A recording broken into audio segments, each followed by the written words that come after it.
안녕하세요, 여러분. 오늘도 저희 채널을 찾아주신 모든 분들께 감사드립니다. 오늘 들려드릴 이야기는 한 어머니가 보내주신 사연인데요. 정말 충격적이면서도 우리 사회가 반드시 관심을 가져야 할 이야기입니다. 어느 평범한 아침이었어요. 45살 박은정 씨는 집안일을 하고 있었는데 화장실에서 이상한 소리가 들려왔습니다. 구토하는 소리였죠. 은정 씨는 걱정이 되어 화장실 문을 두드렸어요. 21살 딸 서연이가 안에 있었거든요. 서연아, 괜찮아? 문이 열리자 창백한 얼굴의 딸이 나왔습니다. 그런데 그 순간 은정 씨의 시선이 딸의 배에 머물렀어요. 언제부터인지 서연이의 배가 어느새 불러와 있었던 거죠. 은정 씨는 순간 머릿속이 하얘졌습니다. 21살이 임신. 그런데 서연이는 남자친구가 없다고 했는데요. 은정 씨의 머릿속에 끔찍한 가능성이 스쳤습니다. 아니야, 설마 그럴 리가 없어. 은정 씨는 애써 그 생각을 떨쳐내려 했지만 불안함은 점점 커져갔죠. 너 설마 임신했어? 애 아빠가 누구야? 은정 씨의 다급한 목소리에 서연이는 아무 말도 하지 못했습니다. 그저 눈물만 흘릴 뿐이었어요. 딸의 그런 모습을 본 은정 씨는 가슴이 철렁 내려앉았습니다. 설마, 정말 설마 하는 그 일이 현실인 건 아닐까요? 화장실 앞에 선 모녀, 그 사이로 흐르는 침묵은 너무나 무거웠습니다. 은정 씨는 딸의 눈물 젖은 얼굴을 보며 점점 확신이 들어갔어요. 뭔가 큰 일이 일어났다는 것을, 그리고 그것이 상상했던 것보다 훨씬 심각할 수도 있다는 걸 말이죠. 서연이의 떨리는 입술과 두려움에 가득 찬 눈동자를 보며 은정 씨는 알 수 없는 공포감에 휩싸였습니다. 사연 시작하기 전에 무료인 구독과 좋아요 꼭 한 번만 부탁드립니다. 여러분 모두의 앞날에 행복이 가득하길 기원합니다. 이 상황을 이해하기 위해서는 7년 전 이야기로 돌아가야 해요. 7년 전 은정은 정말 힘든 시기를 보내고 있었습니다. 남편과 사별한 지 3년이 지났지만 혼자서 14살 서연이를 키우는 것은 쉽지 않았어요. 경제적으로도 빠듯했고 무엇보다 서연이에게 아버지가 필요하다는 생각이 들었죠. 그때 은정의 삶에 나타난 사람이 바로 이준호 씨였습니다. 40대 후반의 준호는 건설회사에서 일하는 성실한 남자로 보였어요. 경제적으로도 안정적이었고 무엇보다 서연이를 친딸처럼 대하겠다고 약속했거든요. 처음 서연이를 만났을 때 준호가 한 말이 있어요. 걱정 마, 서연이를 친딸처럼 키울게. 그 말을 들었을 때 은정은 정말 고마웠습니다. 세상에 남의 아이를 기꺼이 받아들이겠다는 남자가 얼마나 될까요? 은정은 서연이에게도 좋은 아버지가 생긴다는 생각에 마음이 따뜻해졌어요. 재혼을 결정하기까지 은정은 신중했습니다. 무엇보다 서연이의 의견이 중요했거든요. 다행히 서연이도 준호를 괜찮아 하는 것 같았어요. 준호는 서연이에게 항상 다정하게 대했고 학용품도 사주고 맛있는 음식도 사다 주었죠. 물론 준호에게도 단점은 있었어요. 가끔씩 술을 마시면 목소리가 커지곤 했고 다소 폭력적인 면도 있었습니다. 은정도 한두 번 손찌검을 당한 적이 있었죠. 그렇지만 그 정도는 참을 수 있다고 생각했어요. 완벽한 사람이 어디 있겠어요? 무엇보다 서연이에게는 절대 손대지 않았거든요. 재혼식은 조촐하게 치렀습니다. 양가 가족들과 가까운 지인들만 참석했죠. 그날 은정은 정말 행복했어요. 이제 서연이도 완전한 가정에서 자랄 수 있겠다는 생각에 가슴이 뿌듯했습니다. 새로운 집에서의 생활도 처음에는 평온했어요. 준호는 일찍 출근해서 늦게 들어오는 성실한 가장이었고 서연이는 학교에서 돌아오면 숙제를 하고 일찍 잠자리에 들었죠. 은정은 집안일을 하면서 이런 평범한 일상이 얼마나 소중한지 깨달았어요. 이웃들의 반응도 좋았습니다. 특히 옆집 아주머니는 이런 말을 자주 했어요. 준호 씨 참 좋은 분이네요. 딸을 저렇게 잘 챙기는 사람이 어디 있어요? 그런 말을 들을 때마다 은정은 뿌듯했습니다. 정말 좋은 남편을 만났다는 생각이 들었거든요.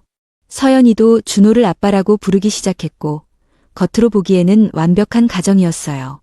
준호는 서연이의 학부모 모임에도 빠지지 않고 참석했고 서연이의 성적이 오르면 용돈도 주었습니다. 다른 아이들이 부러워할 정도로 서연이를 챙겨줬죠. 은정은 그런 준호를 보며 정말 다행이라는 생각을 했어요. 물론 완전히 완벽하지는 않았습니다. 준호는 여전히 술을 마시면 화를 내곤 했고 은정에게 소리를 지르기도 했어요. 그렇지만 그런 일들은 주로 밤에 일어났고 서연이가 보지 않을 때였죠. 은정은 그 정도는 감수할 수 있다고 생각했습니다. 이웃들이 보기에도 이들은 모범적인 가정이었어요. 준호는 일요일이면 가족과 함께 교회에 나갔고 서연이의 손을 잡고 산책을 하는 모습도 자주 보였거든요. 아무도 이 가정에 어떤 문제가 있을 거라고는 상상하지 못했습니다. 시간이 흘러 서연이는 중학교를 거쳐 고등학교에 진학했고 이제는 대학생이 되었어요. 가정은 겉으로 보기에는 평범하고 화목한 모습을 유지했습니다. 그런데 지금 화장실 앞에서 눈물을 흘리고 있는 서연이를 보며 은정은 뭔가 심상치 않다는 걸 느꼈어요. 지난 7년 동안 놓친 것이 있는 건 아닐까요? 사실 은정이 느낀 그 불안감에는 이유가 있었어요. 며칠 전부터 서연이에게서 이상한 변화들이 감지되고 있었거든요. 가장 먼저 눈에 띈 건 서연이의 몸의 변화였습니다. 아랫배가 조금씩 나오기 시작한 거예요. 처음에는 그냥 살이 찐 것 같다고 생각했어요. 대학생이 되면서 불규칙한 생활을 하다 보니 그럴 수도 있다고 여겼죠. 술 마시면서 몸매 관리에 소홀해질 수도 있는 거잖아요. 그런데 그것만이 아니었어요. 서연이의 식습관에도 변화가 생겼습니다. 평소 좋아하던 음식들을 갑자기 잘 먹지 않기 시작한 거예요. 특히 냄새가 강한 음식들은 아예 손도 대지 않았죠. 은정이 서연이가 좋아하는 김치찌개를 끓여줘도 몇 숟가락 먹다가 그만두곤 했어요. 더 이상한 건 헛구역질이었습니다. 특별히 아픈 것도 아닌데 갑자기 헛구역질 소리를 내며 화장실로 뛰어가는 일이 자주 생겼어요. 처음에는 감기 기운이라고 생각했는데 며칠이 지나도 계속되는 거예요. 은정은 점점 의심이 들기 시작했습니다. 아랫배가 나오고 식욕이 없어지고 헛구역질까지. 이 모든 증상들이 한 가지를 가리키고 있는 것 같았어요. 설마, 정말 설마 하지만 임신 증상과 너무 비슷했거든요. 그렇지만 은정은 그 생각을 애써 떨쳐내려 했어요. 서연이가 임신할 리 없다고 믿고 싶었거든요. 서연이는 남자친구도 없다고 했고 학교와 집만 오가는 성실한 학생이었으니까요. 게다가 성격도 내성적이어서 남자친구들과 어울리는 타입도 아니었어요. 하지만 의심은 확신으로 바뀌어 가고 있었습니다. 특히 서연이가 화장실에서 나올 때마다 창백한 얼굴을 하고 있는 모습을 보면서 말이죠. 더 이상 모른 척할 수 없었어요. 그래서 은정은 용기를 내어 서연이에게 조심스럽게 물어봤습니다. 직접적으로 임신이라는 말을 하기는 어려웠지만 돌려서라도 알아보고 싶었어요. 서연아, 혹시 몸이 이상하지 않아? 은정의 조심스러운 질문에 서연이는 깜짝 놀란 표정을 지었어요. 순간 당황한 기색이 역력했죠. 그 표정을 본 은정은 더욱 확신이 들었습니다. 뭔가 숨기고 있다는 걸 직감했어요. 아무것도 아니에요. 짧고 단호한 대답이었습니다. 그리고는 서둘러 자기 방으로 들어가더니 문을 잠가 버렸어요. 은정은 그 모습을 보며 답답함이 커졌습니다. 분명히 뭔가 있는데 말하지 않으려 하는 거예요. 은정은 서연이의 방문 앞에 서서 고민했어요. 더 추궁해야 할까? 아니면 시간을 두고 기다려야 할까? 그런데 서연이의 상태를 보면 시간이 많지 않은 것 같았어요. 만약 정말 임신이라면 빨리 알아야 했거든요. 며칠 동안 은정은 서연이를 유심히 관찰했습니다. 아침마다 화장실에서 나오는 서연이의 얼굴은 점점 더 창백해졌고 식사량도 계속 줄어들었어요. 그리고 무엇보다 서연이의 눈에서 두려움 같은 감정이 느껴졌습니다. 서연이는 평소보다 말수도 적어졌고 준호가 집에 있을 때면 방에서 나오려 하지 않았어요. 은정은 그런 서연이의 행동들이 이상하다고 생각했지만 그때는 단순히 몸이 아파서 그런 거라고 여겼어요. 하지만 이제 은정은 알고 있었습니다. 서연이에게 뭔가 큰일이 일어났다는 것을, 그리고 그것이 상상했던 것보다 훨씬 심각할 수도 있다는 것을 말이죠. 은정은 더 이상 기다릴 수 없다고 생각했어요. 딸과 진지한 대화를 나눠야 할 시간이 온 거예요. 그래서 그날 저녁 준호가 늦게 들어온다고 연락한 틈을 타서 서연이와 단둘이 앉았습니다. 은정은 처음에는 조심스럽게 접근했어요. 서연이의 기분을 상하게 하고 싶지 않았거든요. 하지만 서연이는 여전히 아무것도 아니라고 잡아떼기만 했습니다. 그러자 은정의 목소리가 조금씩 강해졌어요. 당장 말해. 너 무슨 일 있지? 엄마로서 더 이상 모른 척할 수 없다는 생각이 들었거든요. 서연이의 몸 상태가 심상치 않다는 걸 눈으로 직접 확인했는데 계속 숨기려고만 하니까 답답했어요. 은정은 서연이의 손을 잡고 다시 한번 물어봤습니다. 이번에는 좀 더 직접적으로 말이죠. 서연이의 변화들을 하나하나 짚어가며 설명했어요. 아랫배가 나온 것, 식욕이 없어진 것, 매일 아침 화장실에서 구토하는 것들을 말이죠. 그러면서 은정은 서연이에게 말했어요. 서연아, 엄마한테는 솔직하게 말해줘. 그래야 도와줄 수 있어. 엄마는 내 편이야. 무슨 일이 있어도 도와주겠어. 혼내거나 화내지 않을 테니까 솔직하게 말해달라고 했어요. 하지만 서연이는 여전히 고개를 저을 뿐이었습니다. 눈물이 글썽글썽했지만 입을 열지 않았어요. 그 모습을 본 은정은 점점 답답해졌습니다. 그래서 은정은 조금 더 강하게 나갔어요. 이번에는 추궁하는 투로 말을 했습니다.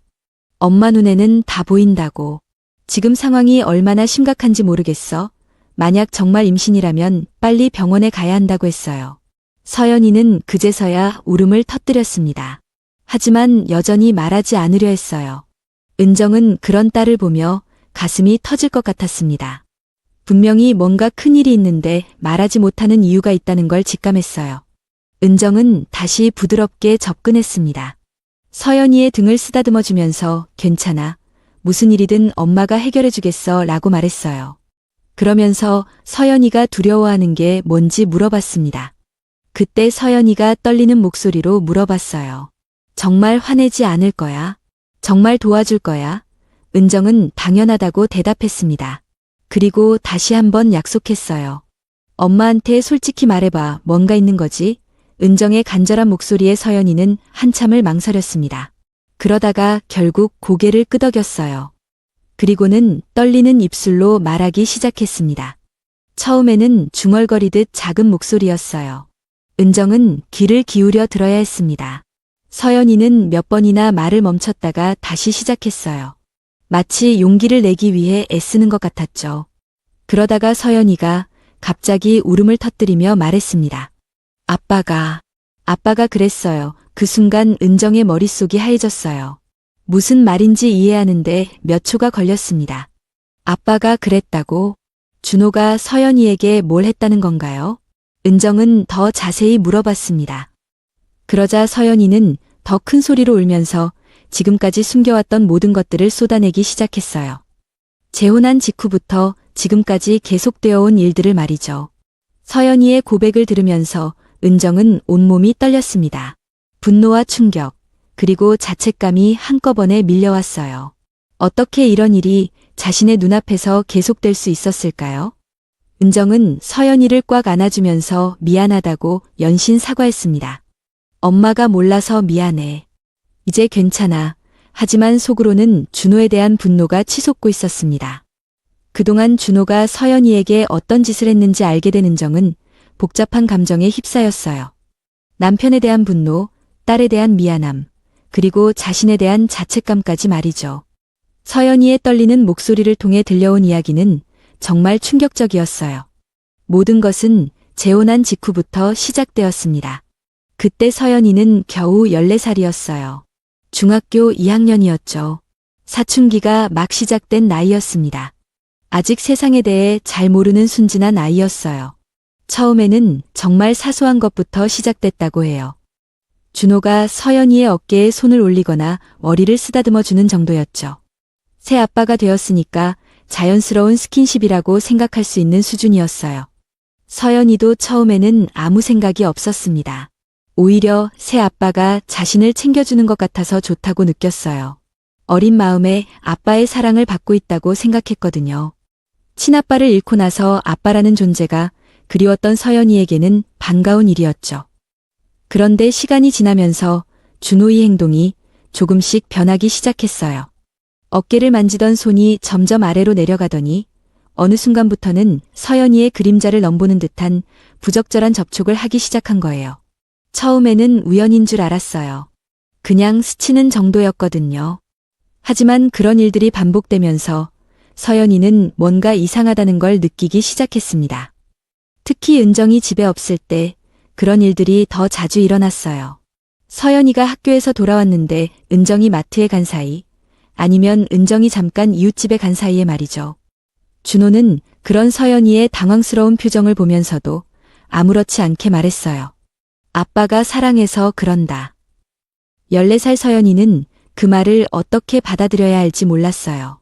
아빠의 사랑이 그런 건가? 다른 집 아빠들도 다 그런 건가? 서연이에게는 비교할 기준이 없었거든요. 친아빠는 서연이가 어릴 때 돌아가셨으니까요. 그리고 준호는 서연이에게 이런 말도 했어요. 이건 우리끼리의 비밀이라고. 엄마한테는 말하지 마라. 엄마가 오해할 수도 있다면서 말이에요. 순진한 서연이는 정말로 그 말을 믿었어요. 처음 몇 달 동안 서연이는 그런 일들을 그냥 참고 넘어갔습니다. 불편하긴 했지만 아빠가 사랑해서 그런다고 했으니까요. 그리고 무엇보다 준호가 무서웠어요. 준호는 평소에도 목소리가 크고 무서운 면이 있었거든요. 서연이가 조금이라도 싫다는 표현을 하면 준호의 얼굴이 무서워졌어요. 눈을 가늘게 뜨면서 서연이를 노려보는 표정이 정말 무서웠다고 해요. 그런 표정을 보면 서연이는 아무 말도 할 수 없었습니다. 그러면서 준호의 행동은 점점 더 대담해졌어요. 처음에는 옷 위로 만지던 것이 5단으로 손을 넣기 시작했거든요. 서연이는 그때부터 정말 무서워졌어요. 이건 아닌 것 같다는 생각이 들었거든요. 하지만 서연이는 어디에도 말할 수 없었어요. 우선 준호가 무서웠고, 그리고 이런 일을 누구에게 어떻게 설명해야 할지도 몰랐어요. 14살 아이가 이해하기에는 너무 복잡하고 어려운 상황이었거든요. 학교에서도 말할 수 없었어요. 친구들에게 이런 이야기를 한다면 어떻게 생각할까요? 그리고 만약 선생님에게 말한다면 서연이는 그 결과가 두려웠어요. 혹시 가정이 깨지는 건 아닐까? 엄마가 슬퍼하는 건 아닐까? 서연이는 그때 이런 생각을 했다고 해요. 엄마가 혼자서 자신을 키우느라 얼마나 힘들어했는지 알고 있었거든요. 이제 겨우 안정된 가정을 이룬 것 같은데 자신 때문에 다시 그 모든 게 무너지는 건 아닐까 하는 걱정이 들었어요. 그래서 서연이는 혼자 참기로 했습니다. 어린 마음에 이 정도는 참을 수 있다고 생각했어요. 시간이 지나면 괜찮아질 거라고, 아빠도 적응하면 그런 행동을 하지 않을 거라고 믿었죠. 하지만 현실은 달랐어요. 준호의 행동은 시간이 지날수록 더 심해졌거든요. 그리고 서연이는 점점 더 무서워하게 되었습니다. 집에 있는 것 자체가 두려워지기 시작했어요. 특히 은정이 외출할 때마다 서연이는 가슴이 두근거렸어요. 준호와 단둘이 남게 되는 상황이 너무 무서웠거든요. 그럴 때마다 서연이는 자기 방에 들어가서 문을 잠그고 나오지 않으려고 했어요. 하지만 준호는 그런 서연이를 그냥 두지 않았습니다. 방문을 두드리며 나오라고 했고, 서연이가 나오지 않으면 화를 내며 소리를 질렀어요. 그러면 서연이는 어쩔 수 없이 나갈 수밖에 없었죠. 그렇게 14살 서연이의 악몽 같은 나날이 시작되었습니다. 아직 어린 나이에 감당하기 어려운 일들이 매일매일 반복되었어요. 그리고 그 모든 것을 혼자 견뎌내야 했죠. 서연이는 그때를 회상하며 말했어요. 매일이 무서웠다고, 집에 있는 것 자체가 지옥 같았다고 말이에요. 그런데 이 악몽은 서연이가 고등학교에 진학하면서 더욱 심각해졌습니다. 고등학교 1학년이 된 서연이는 이제 17살이었어요. 중학교 때보다 몸도 더 자라났고 여성스러운 모습을 갖추게 되었죠. 그런 서연이를 보는 준호의 시선도 달라졌습니다. 더 노골적이고 더 위험해진 거예요. 준호의 행동도 이전과는 완전히 달라졌어요.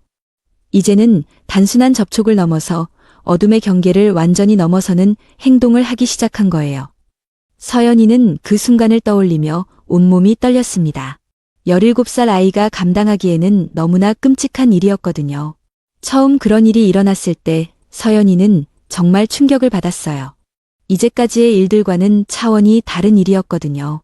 서연이는 그때 준호에게 제발 그러지 말라고 애원했습니다. 하지만 준호는 서연이의 말을 전혀 듣지 않았어요. 오히려 준호는 서연이를 더 무섭게 협박했습니다. 이제는 단순히 비밀로 하라는 차원을 넘어서 직접적인 위협을 하기 시작한 거예요. 엄마한테 말하면 엄마도 너도 죽인다. 알지? 준호이 그 말을 들었을 때 서연이는 정말 무서웠다고 해요. 준호의 표정이 너무나 진지했거든요. 정말로 무슨 일이든 할 수 있을 것 같은 표정이었어요. 평소에도 은정에게 폭력을 휘두르는 준호였기 때문에 서연이는 그 협박이 빈말이 아니라는 걸 알 수 있었죠. 그때부터 서연이는 완전히 준호의 소나기에 갇히게 되었어요. 저항할 엄두도 낼 수 없었고 누구에게도 도움을 요청할 수 없었습니다. 준호가 정말로 엄마와 자신을 해칠 수도 있다는 생각에 너무 무서웠거든요. 서연이의 일상은 완전히 바뀌었습니다. 학교에서 집으로 돌아오는 길이 지옥으로 가는 길처럼 느껴졌어요. 현관문 앞에 서면 가슴이 두근거리고 준호가 집에 있는지 없는지부터 확인하게 되었죠. 준호가 집에 있으면 서연이는 최대한 방에서 나오지 않으려고 했어요. 숙제를 핑계로 방문을 잠그고 있곤 했죠. 하지만 은정이 외출하면 준호는 서연이의 방문을 두드렸어요. 그리고 나오지 않으면 화를 내며 소리를 질렀습니다. 서연이는 어쩔 수 없이 나갈 수밖에 없었어요. 그리고 그때마다 끔찍한 일들이 반복되었죠. 서연이는 그런 상황을 피하기 위해 온갖 방법을 다 써봤지만 소용이 없었어요. 학교에서도 서연이는 변했습니다. 예전에는 밝고 활발했던 아이였는데 고등학교에 들어가면서부터는 완전히 다른 사람이 되었어요. 말수가 줄어들고 항상 우울한 표정을 하고 있었죠. 친구들도 서연이의 변화를 눈치챘어요. 무슨 일 있냐고 물어보기도 했지만 서연이는 아무것도 말할 수 없었습니다. 어떻게 이런 이야기를 할 수 있겠어요? 그리고 말한다고 해서 상황이 나아질 것 같지도 않았어요. 서연이는 점점 우울증에 빠져들었습니다. 밤에는 잠을 이루지 못하고 낮에는 멍하니 있는 시간이 많아졌어요. 공부에도 집중할 수 없었죠. 머릿속에는 온통 집에 돌아가야 한다는 두려움만 가득했어요. 선생님들도 서연이의 변화를 걱정했습니다. 성적이 떨어지고 수업 시간에 집중하지 못하는 모습을 보며 상담을 권하기도 했어요. 하지만 서연이는 그런 제안들을 모두 거절했습니다. 말할 수 없었거든요. 가장 힘들었던 건 집에서도 학교에서도 웃을 수 없다는 것이었어요. 집에서는 준호 때문에 무서웠고 학교에서는 집에 돌아가야 한다는 생각 때문에 불안했거든요. 서연이에게는 안전한 곳이 아무데도 없었어요. 그런 상황이 계속되면서 서연이는 자살을 생각해보기도 했어요. 차라리 죽는 게 나을 것 같다는 생각이 들 정도로 힘들었거든요. 하지만 그마저도 용기가 나지 않았어요. 그리고 엄마 생각이 났죠. 자신이 죽으면 엄마가 얼마나 슬퍼할까 하는 생각에 말이에요. 그렇게 서연이의 고등학교 시절은 매일이 지옥 같은 나날의 연속이었습니다. 다른 아이들처럼 친구들과 즐겁게 지내고 연애도 하고 미래에 대한 꿈도 꾸어야 할 나이였는데 서연이에게는 그런 것들이 사치였어요. 서연이는 그때 한 가지 희망을 품고 있었어요. 대학에 가면 이 모든 게 끝날 거라는 희망 말이에요. 하지만 현실은 서연이의 기대와 전혀 달랐습니다. 고등학교 3학년 때 서연이는 대학 진학을 위해 열심히 공부했어요. 그 힘든 상황 속에서도 대학만 가면 모든 게 달라질 거라는 믿음 하나로 버텨냈거든요. 기숙사에서 살 수 있다면 준호와 떨어져 있을 수 있을 거라고 생각했어요. 다행히 서연이는 원하는 대학에 합격했습니다. 그리고 당연히 기숙사 신청을 했어요. 드디어 그 지옥 같은 집에서 벗어날 수 있다는 생각에 가슴이 뛰었죠. 20살이 되면 완전히 새로운 인생이 시작될 거라고 믿었어요. 하지만 입학을 앞두고 준호가 갑자기 말했습니다. 기숙사비가 너무 비싸다고 집에서 통학하는 게 낫겠다고 했어요. 집에서 학교까지는 지하철로 1시간 정도 거리였는데 충분히 통학할 수 있다는 거였죠. 서연이는 그 말을 듣고 절망했어요. 기숙사에서 살겠다고 애원했지만 준호는 들어주지 않았습니다. 은정도 준호의 말에 동조했어요. 경제적으로 여유가 없으니까 집에서 다니는 게 맞다고 했죠. 서연이는 그때 정말 절망적이었다고 해요. 마지막 희망마저 꺾인 기분이었거든요. 하지만 어떻게 할 수 없었어요. 진짜 이유를 말할 수도 없었고 설득할 방법도 없었으니까요. 결국 서연이는 집에서 통학하게 되었습니다. 그리고 예상했던 대로 악몽은 계속되었어요. 대학생이 되었다고 해서 준호의 행동이 달라지지는 않았거든요. 오히려 더 심해졌어요. 준호는 서연이가 어른이 되었다는 이유로 더 노골적으로 행동했습니다. 이제는 아예 대놓고 서연이를 괴롭혔어요. 그리고 여전히 협박을 계속했죠. 넌 이제 어른이니까 책임져야 해. 준호의 그런 말을 들을 때마다 서연이는 구역질이 났어요. 무슨 책임을 져야 한다는 건지, 자신이 무슨 잘못을 했다는 건지 이해할 수 없었거든요. 하지만 여전히 저항할 수 없었어요. 대학 생활도 제대로 즐길 수 없었습니다. 다른 학생들처럼 친구들과 어울리거나 동아리 활동을 하고 싶었지만 집에 늦게 들어가면 준호가 화를 냈거든요. 왜 늦었냐고 추궁하고 어디서 뭘 했냐고 캐묻었어요. 연애는 더더욱 생각할 수 없었습니다. 남자친구를 사귀려고 해도 집에 데려올 수도 없었고 밤늦게 만날 수도 없었어요. 그리고 무엇보다 준호에게 들키면 어떤 일이 일어날지 무서웠거든요. 서연이는 대학 2학년이 되어서도 상황이 나아지지 않자 완전히 포기하게 되었어요. 이제는 도망갈 곳도 없고 도움을 요청할 곳도 없다는 걸 깨달았거든요. 그냥 체념하고 살아가는 수밖에 없다고 생각했어요. 그런 상황이 계속되면서 서연이는 점점 더 우울해졌습니다. 대학에서도 혼자 지내는 시간이 많았고 미래에 대한 희망도 없었어요. 졸업하고 나서도 결국 이 집에서 살아야 하는 거라면 무슨 의미가 있을까 하는 생각이 들었죠. 준호의 행동은 갈수록 대담해졌어요. 이제는 은정이 집에 있을 때도 기회만 되면 서연이를 괴롭혔습니다. 서연이가 저항하지 않는다는 걸 알기 때문에 더 안심하고 그런 짓을 한 거예요. 그렇게 서연이의 나이는 어느새 21살이 되어 있었어요. 7년이라는 긴 시간 동안 계속된 악몽이었죠. 그리고 이제 그 악몽의 결과가 서연이의 뱃속의 생명으로 자라고 있었습니다. 서연이는 임신 사실을 알았을 때 정말 절망했다고 해요. 은정은 서연이의 이야기를 듣는 내내 온몸이 떨렸어요. 분노와 충격, 그리고 자책감이 한꺼번에 밀려왔거든요. 어떻게 이런 일이 자신의 코앞에서 일어날 수 있었을까요? 어떻게 엄마인 자신이 이걸 몰랐을까요? 은정은 자신을 탓했습니다. 서연이가 고등학교 때부터 우울해하고 변한 것도, 남자친구를 사귀지 않는 것도, 준호가 있을 때 방에서 나오지 않으려 하는 것도 다 이유가 있었던 거예요. 그런데 자신은 단 한 번도 의심해보지 않았어요. 아니, 사실은 어렴풋이 느낀 적이 있었을지도 모릅니다. 서연이의 행동이 이상하다고 생각한 순간들이 있었거든요. 하지만 은정은 그런 생각들을 애써 무시했어요. 믿고 싶지 않았거든요. 은정의 마음속에서는 분노가 치솟고 있었습니다. 준호에 대한 분노가 말이에요. 어떻게 감히 14살 아이에게 그런 짓을 할 수 있었을까요? 어떻게 그런 짓을 계속할 수 있었을까요? 은정은 준호가 자신에게 폭력을 휘두르는 것은 참을 수 있었어요. 부부 사이에 그런 일이 있을 수도 있다고 생각했거든요. 하지만 딸에게까지 그런 짓을 한다는 건 절대 용서할 수 없는 일이었어요. 그때 마침 준호가 집에 들어왔습니다. 현관문을 열고 들어오는 소리가 들렸어요. 은정은 서연이에게 방에 들어가 있으라고 했습니다. 그리고 준호와 단둘이 마주 앉았어요. 준호는 평소처럼 오늘 뭐 했어?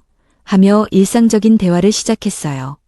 하지만 은정의 표정이 심상치 않다는 걸 눈치챘는지 조금 어색해했죠. 은정은 더 이상 참을 수 없었어요. 바로 본론을 꺼냈습니다. 서연이가 모든 걸 털어놨어. 그동안 무슨 짓을 했는지 다 알아. 그 순간 준호의 표정이 순간적으로 굳어졌습니다. 하지만 곧 태연한 척하며 무슨 소리냐? 고 되물었어요. 자신은 그런 일을 한 적이 없다고, 서연이가 거짓말을 하는 거라고 했죠. 은정은 준호의 그런 뻔뻔한 모습을 보며 더욱 화가 났어요. 이 상황에서도 거짓말을 하다니 정말 양심이라는 게 있는 건지 의심스러웠거든요. 은정은 목소리를 높여 다시 추궁했습니다. 준호는 여전히 부인했어요. 서연이가 사춘기라서 이상한 말을 하는 거라고, 자신을 싫어해서 거짓말을 꾸며낸 거라고 했죠. 그러면서 오히려 은정을 탓했어요. 딸을 제대로 교육하지 못해서 이런 일이 생긴 거라고 말이에요. 은정은 준호의 그런 말을 듣고 정말 분노가 폭발했습니다. 어떻게 이런 상황에서도 자신의 잘못을 인정하지 않고 오히려 피해자인 서연이를 탓할 수 있을까요? 이 천하의 놈아, 내 딸을. 은정의 절규에 가까운 외침이 집안을 울렸습니다. 은정은 준호의 얼굴을 보며 정말 이 사람이 자신이 알던 사람이 맞는지 의심스러웠어요. 어떻게 이렇게 뻔뻔할 수 있을까요? 준호는 은정의 그런 반응을 보고 오히려 화를 냈습니다. 자신을 믿지 않고 딸의 말을 믿는다며 소리를 질렀어요.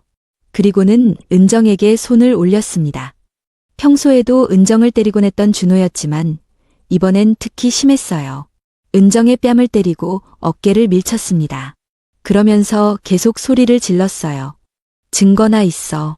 서연이가 거짓말하는 거야. 준호의 폭력에 은정은 바닥에 넘어졌어요. 하지만 일어나서 다시 준호와 맞섰습니다. 이번만큼은 절대 물러설 수 없었거든요. 딸을 지켜야 했어요. 은정은 준호에게 소리쳤습니다.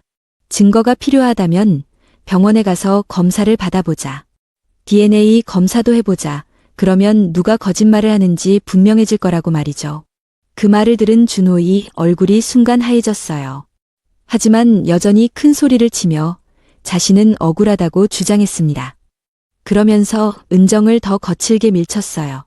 옆방에서 이 모든 소리를 들으며 서연이는 떨고 있었습니다. 엄마와 준호가 싸우는 소리, 준호가 엄마를 때리는 소리를 들으며 자신 때문에 이런 일이 일어났다는 죄책감에 시달렸어요. 준호는 계속해서 자신의 무고함을 주장했습니다. 하지만 은정은 이미 진실을 알고 있었어요. 서연이의 눈물, 서연이의 떨리는 목소리, 그 모든 것이 진실을 말해주고 있었거든요. 은정은 준호에게 마지막으로 말했어요. 지금이라도 잘못을 인정하고 사과해. 그러면 조금이라도 용서받을 기회가 있을 거야. 하지만 준호는 끝까지 부인했습니다. 그 순간 은정은 깨달았어요. 이 사람과는 더 이상 대화가 통하지 않는다는 것을, 그리고 이 문제를 해결하기 위해서는 다른 방법이 필요하다는 것을 말이에요. 은정은 결심했습니다. 더 이상 이 집에서 이런 일이 반복되어서는 안 된다고, 서연이를 지키기 위해서라면 무엇이든 할 수 있다고 생각했어요. 준호와의 대결은 아무런 결과를 가져오지 못했습니다. 오히려 준호는 더욱 뻔뻔해졌고 은정에 대한 폭력도 심해졌어요. 이제 은정은 다른 선택을 해야 했습니다. 준호와의 대화로는 아무것도 해결되지 않는다는 걸 확실히 깨달았거든요. 은정은 그날 밤 서연이와 함께 중대한 결정을 내렸어요. 은정은 서연이를 방으로 불러서 말했습니다. 이제 경찰서에 가야 해. 더 이상 이런 일을 당하고 살 수는 없어. 서연이는 처음에는 무서워했어요. 정말 신고를 해도 되는 건지, 혹시 더 큰 일이 일어나는 건 아닌지 걱정했거든요. 하지만 은정은 서연이를 설득했습니다. 이 문제는 이제 더 이상 숨길 수 없는 일이라고, 전문가들의 도움이 필요하다고 말했어요. 그리고 엄마가 서연이를 끝까지 지켜주겠다고 약속했죠. 밤 10시쯤 모녀는 집을 나섰습니다. 준호는 그때 술을 마시고 거실에서 텔레비전을 보고 있었어요. 은정과 서연이가 나간다는 걸 알았지만 별로 신경 쓰지 않는 것 같았죠. 아마 설마 경찰서에 갈 거라고는 생각하지 못했을 거예요. 경찰서까지 가는 길이 정말 멀게 느껴졌다고 해요. 은정도 서연이도 긴장된 마음으로 발걸음을 옮겼거든요. 특히 서연이는 정말 떨리고 무서웠어요. 지금까지 숨겨왔던 일을 낯선 사람들에게 말해야 한다는 게 부담스러웠거든요. 경찰서에 도착해서 접수를 할 때도 쉽지 않았어요. 어떻게 설명해야 할지 막막했거든요. 은정은 떨리는 목소리로 성폭력 신고를 하러 왔다고 말했습니다. 경찰관은 심각한 표정으로 둘을 상담실로 안내했어요. 상담실에서 은정과 서연이는 그동안의 일들을 차근차근 설명했습니다. 서연이가 직접 피해 사실을 진술하는 것이 쉽지 않았지만 은정이 옆에서 계속 격려해줬어요. 경찰관도 최대한 조심스럽게 질문했죠. 서연이의 진술이 끝나자 경찰관은 즉시 조치를 취했습니다. 이런 사건은 신속하게 처리해야 한다고 하면서 바로 수사팀에 연락을 했어요. 그리고 준호를 긴급 체포하기 위한 준비를 시작했습니다. 1시간 후 경찰들이 은정의 집으로 출동했어요. 준호는 그때까지도 술을 마시며 텔레비전을 보고 있었죠. 경찰들이 들이닥치자 처음에는 무슨 일인지 몰라 당황했어요. 하지만 체포영장을 보여주며 혐의를 고지하자 준호의 얼굴이 하얘졌습니다. 그제서야 은정과 서연이가 정말로 신고를 했다는 걸 깨달은 거예요. 준호는 그 순간에도 큰 소리를 쳤어요. 뭔 소리야? 난 그런 짓 안 했어. 하지만 경찰들은 준호의 말을 듣지 않고 바로 수갑을 채웠습니다. 준호는 계속 억울하다고 소리를 지르며 저항했지만 소용없었어요. 이웃들도 소란 소리를 듣고 나와서 구경하기 시작했죠. 준호가 경찰차에 태워져 끌려가는 모습을 본 이웃들은 모두 충격을 받았어요. 평소에 모범적인 가장으로 보였던 준호가 이런 일로 체포되다니 믿을 수 없다는 반응이었거든요. 경찰서에서 준호는 계속 결백을 주장했습니다. 자신은 아무 잘못이 없다고, 서연이와 은정이 거짓말을 꾸며낸 거라고 했어요. 하지만 담당 수사관들은 준호의 말을 믿지 않았습니다.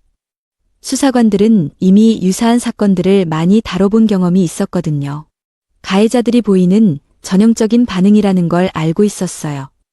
대부분의 가해자들이 처음에는 끝까지 부인하다가 증거가 나오면 그제서야 인정하는 패턴을 보이거든요. 유치장에 들어간 준호는 밤새 소리를 질렀어요. 자신은 억울하다고, 곧 진실이 밝혀질 거라고 했죠. 다른 수감자들도 준호의 소리 때문에 잠을 제대로 자지 못했어요. 한편 은정과 서연이는 그날 밤 처음으로 평안한 잠을 잤습니다. 물론 앞으로 어떤 일들이 기다리고 있을지 불안하긴 했지만 적어도 준호로부터는 안전하다는 생각에 안도할 수 있었어요. 다음 날부터 본격적인 수사가 시작되었습니다.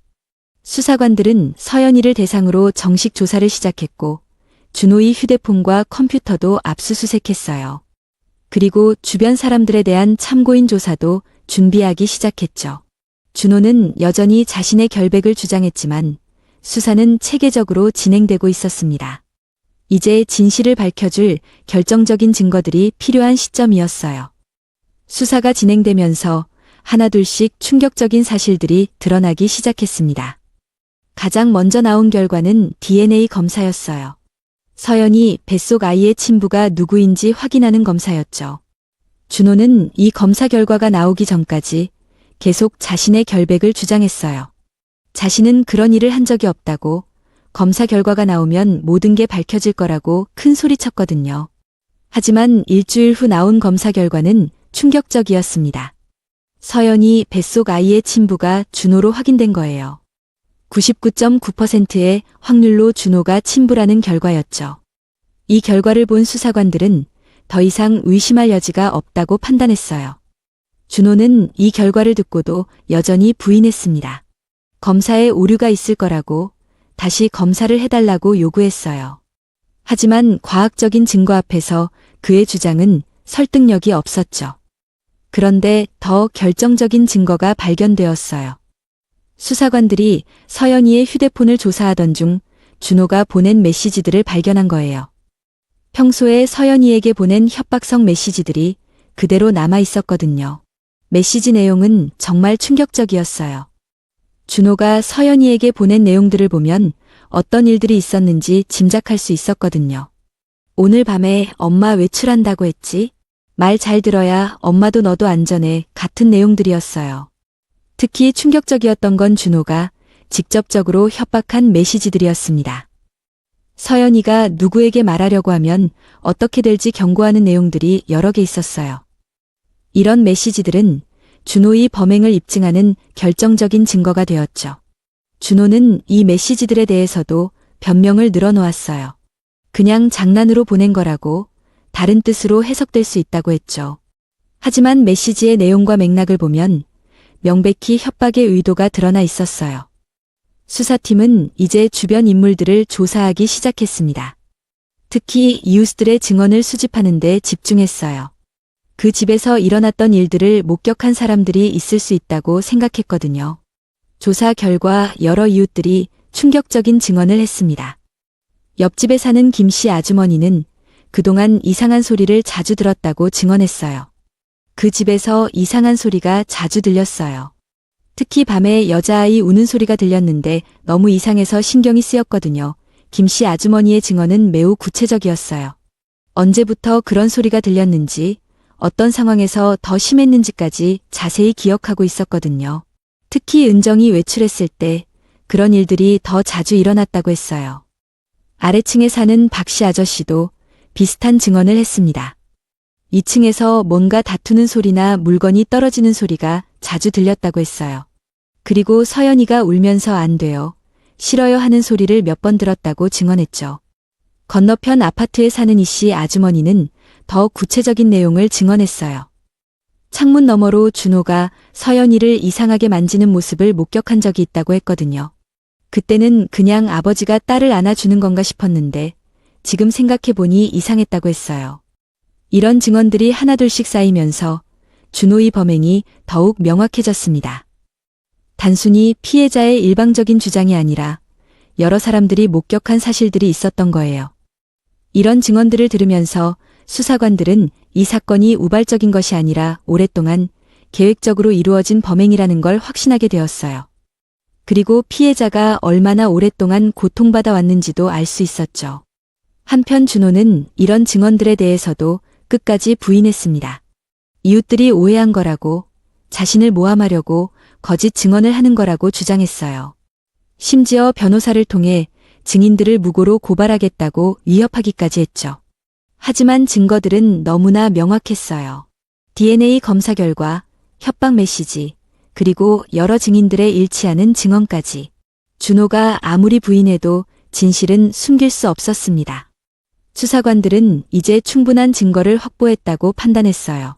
검찰에 송치할 준비를 시작했죠. 준호에게는 여러 혐의가 적용될 예정이었어요. 미성년자에 대한 지속적 어둠의 범죄, 협박 등의 중대한 범죄들이었죠. 준호는 여전히 자신의 결백을 주장하며 억울하다고 소리쳤지만 이제 그의 운명은 정해진 것이나 다름없었습니다. 드디어 재판이 시작되었어요. 법정에는 많은 사람들이 모였습니다. 은정과 서연이, 그리고 증인으로 출석한 이웃들까지 말이에요. 준호는 수갑을 찬 채로 피고석에 앉았는데 여전히 억울하다는 표정을 짓고 있었어요. 재판장이 사건의 공소 사실을 읽어 내려갔습니다. 피고인 준호가 의붓딸 서연이를 상대로 7년간 지속적으로 어둠의 범죄를 저질렀다는 내용이었어요. 법정 안의 공기가 무거워졌죠. 검사는 차근차근 증거들을 제시했습니다. DNA 검사 결과, 협박 메시지, 그리고 여러 증인들의 증언까지. 모든 것이 준호의 범행을 입증하고 있었어요. 하지만 준호는 끝까지 고개를 저으며 부인했습니다. 가장 중요한 순간이 왔어요. 서연이가 증인석에 서는 순간이었죠. 서연이는 떨리는 다리로 증인석까지 걸어갔어요. 법정 안의 모든 시선이 서연이에게 집중되었죠. 재판장이 조심스럽게 질문을 시작했습니다. 서연이는 처음에는 목소리가 잘 나오지 않았어요. 하지만 은정의 격려 어린 눈빛을 받으며 용기를 냈죠. 서연이는 떨리는 목소리로 7년간의 피해 사실을 증언하기 시작했습니다. 14살 때부터 시작된 일들, 협박과 폭력, 그리고 도망갈 곳이 없었던 절망감까지 모든 것을 털어놓았어요. 법정 안이 조용해졌습니다. 서연이의 증언을 듣는 사람들의 표정이 점점 심각해졌어요. 어떻게 이런 일이 7년 동안이나 계속될 수 있었을까 하는 분노와 안타까움이 법정을 가득 채웠죠. 준호는 서연이의 증언을 들으면서도 계속 고개를 저었어요. 변호사에게 뭔가 속삭이기도 하고 때로는 서연이를 노려보기도 했죠. 그런 준호의 모습을 본 서연이는 더욱 떨렸지만 끝까지 증언을 계속했어요. 검사가 서연이에게 마지막 질문을 했습니다. 정말로 피고인이 그런 일들을 했느냐? 고 물었죠. 서연이는 눈물을 흘리며 대답했어요. 네, 맞습니다. 모든 게 사실이에요. 그 순간 준호가 갑자기 일어서서 소리를 질렀어요. 거짓말이야. 다 지어낸 이야기라고. 하지만 법정 경위가 즉시 준호를 제지했죠. 재판장도 조용히 하라고 경고했어요. 이제 증인들의 차례였습니다. 이웃들이 하나씩 증인석에 나와서 증언을 했어요. 모두들 그동안 목격했던 이상한 일들에 대해 구체적으로 말했죠. 특히 충격적이었던 건 준호의 평소 폭력성에 대한 증언이었어요. 옆집 김씨 아주머니가 증인석에서 말했습니다. 준호 씨가 평소 얼마나 폭력적이었는지 다 알고 있었어요. 은정이가 맞아서 멍든 모습을 여러 번 봤습니다. 김씨 아주머니의 증언에 이어 다른 이웃들도 비슷한 내용을 증언했어요.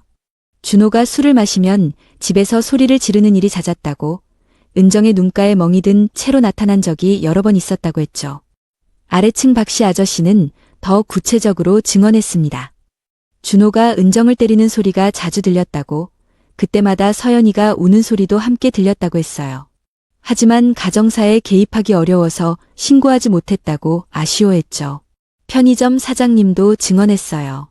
은정이 가끔 얼굴에 상처를 입고 와서 물건을 샀는데 물어보면 넘어져서 다쳤다고 둘러댔다고 했죠. 하지만 누가 봐도 맞은 상처 같았다고 증언했어요. 이런 증언들을 들으면서 법정 안의 사람들은 준호가 얼마나 폭력적인 사람이었는지 알 수 있었어요. 단순히 서연이에게만 그런 짓을 한 게 아니라 가정 전체를 공포로 지배했던 거죠. 준호의 변호사는 이런 증언들에 대해 반박했어요. 부부싸움이나 가정 불화가 있었다고 해서 어둠의 범죄를 저질렀다고 단정할 수는 없다고 주장했죠. 하지만 너무나 많은 증거와 증언들 앞에서 그 주장은 설득력이 없었어요. 준호 본인도 최후 변론에서 끝까지 자신의 결백을 주장했습니다. 자신은 서연이를 친딸처럼 키웠다고, 그런 추악한 일을 할 리 없다고 했어요. 그리고 모든 게 자신을 모함하려는 음모라고 주장했죠. 하지만 검사는 차분하게 반박했습니다. 과학적 증거인 DNA 검사 결과는 거짓말을 하지 않는다고, 그리고 여러 증인들의 일치하는 증언도 우연히 일치할 수 없다고 했어요. 검사는 최종 변론에서 강력한 처벌을 요구했습니다. 미성년자를 상대로 7년간 지속적으로 어둠의 범죄를 저지른 중대한 범죄라고, 사회에서 격리되어야 한다고 주장했어요. 반복된 의붓딸 어둠의 범죄 및 협박죄로 징역 15년을 구형합니다. 검사의 구형이 끝나자 법정안이 수군거렸어요. 15년이라는 중형이었거든요. 준호는 그 말을 듣고 얼굴이 하얘졌지만 여전히 억울하다는 표정을 지었어요. 재판장은 충분한 심리를 거쳤다며 선고 일정을 잡았습니다. 이제 며칠 후면 최종 판결이 나올 예정이었어요. 준호의 운명이 결정되는 순간이 다가오고 있었습니다. 드디어 선고 날이 왔어요. 법정은 다시 한번 많은 사람들로 가득 찼습니다. 재판장이 엄숙한 표정으로 판결문을 읽기 시작했어요. 먼저 사실관계를 정리했습니다. 피고인 준호가 의붓딸 서연이를 상대로 7년간 지속적으로 어둠의 범죄를 저질렀다는 사실, 그리고 이를 입증하는 여러 증거들이 있다는 내용이었죠. 재판장은 이 사건의 심각성에 대해 언급했어요. 미성년자를 상대로 한 어둠의 범죄이며 특히 가족 구성원에 의한 범행이라는 점에서 더욱 중대하다고 했죠. 그리고 장기간에 걸쳐 반복된 범행이라는 점도 강조했어요. 준호는 마지막까지도 고개를 저으며 부인했습니다. 하지만 재판장의 목소리는 단호했어요. 피고인을 징역 15년에 처한다. 또한 어둠의 범죄자로 신상 정보를 10년간 공개하고 아동청소년 관련 기관 취업을 10년간 제한한다. 판결이 선고되는 순간 법정안이 조용해졌어요. 은정은 서연이의 손을 꽉 잡았고 서연이는 눈물을 흘렸습니다. 드디어 정의가 실현된 순간이었거든요. 준호는 판결을 듣고 완전히 무너졌어요. 15년이라는 긴 형기, 그리고 신상 공개까지 이제 그의 인생은 완전히 끝난 거나 다름없었죠. 여전히 억울하다고 소리쳤지만 이미 늦었어요.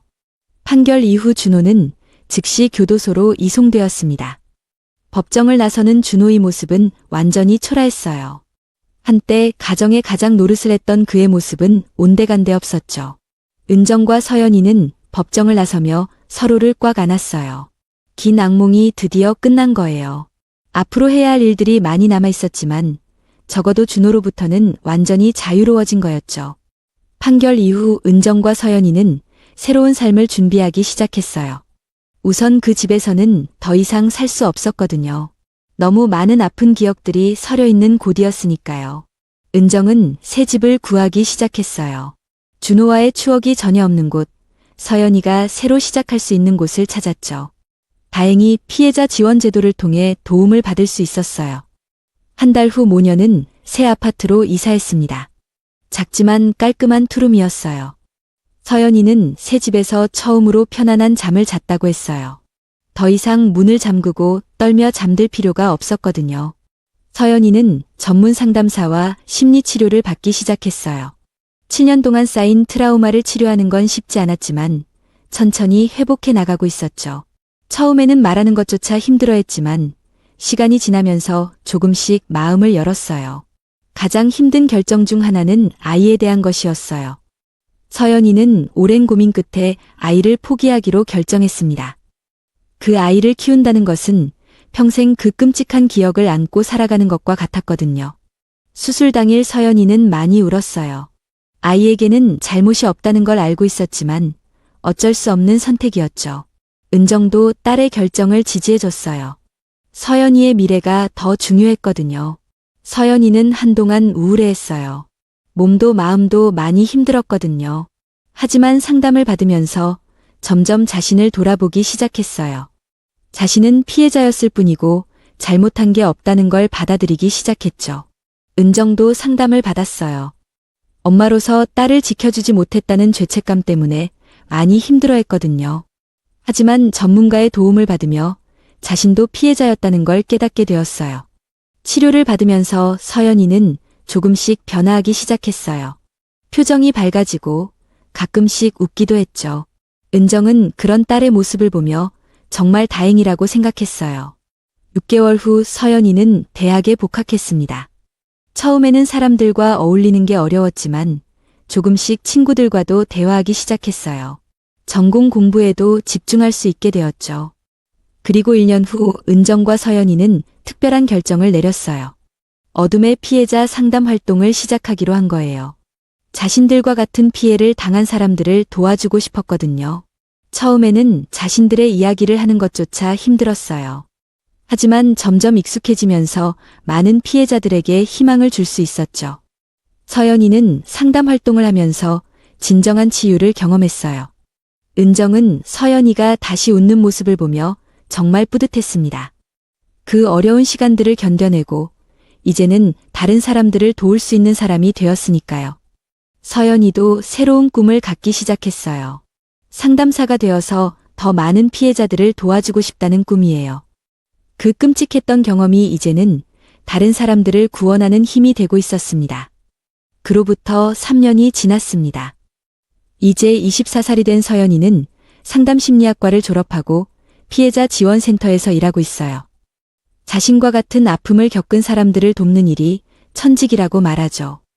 은정도 여성쉼터에서 자원봉사를 하며 새로운 의미를 찾았습니다. 모녀는 서로에게 가장 든든한 지지자가 되어 주었어요. 그 어두웠던 시간들이 이제는 다른 사람들에게 희망을 주는 힘이 되고 있습니다.